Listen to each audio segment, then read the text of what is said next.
Mula dah.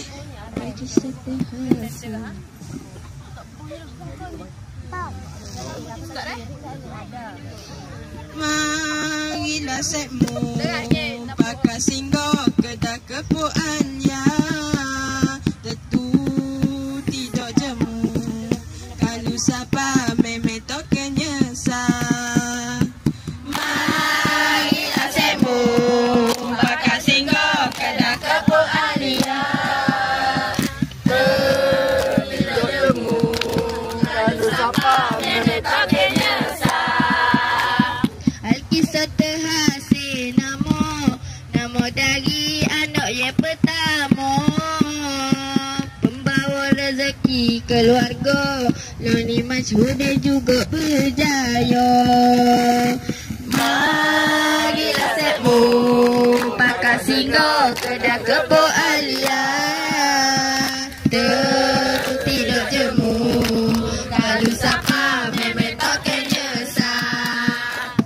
Sebelum jadi toke besar, cita-cita nak jadi engineer. Tapi rezeki Tuhan tetap boleh ada kedai hok ternama.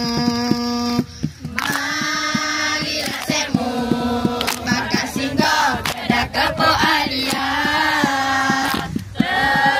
Tidak jemu kalau siapa memang tak kenyesal.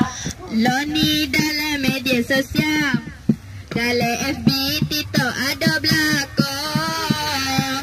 Di bawah naungnya beja, hari-hari pasal penuh sokmo.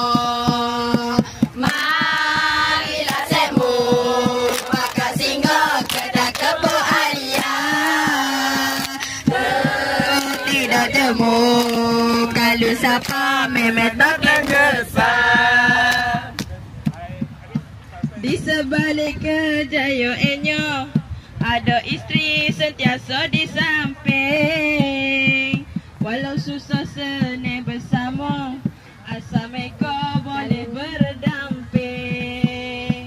Marilah setmu pakai singgah kedai kebun Alia. Tidak jemu kalau siapa memang tak kenyesal. Kalau tiba musim cuti, ada oti pakai goma belakang.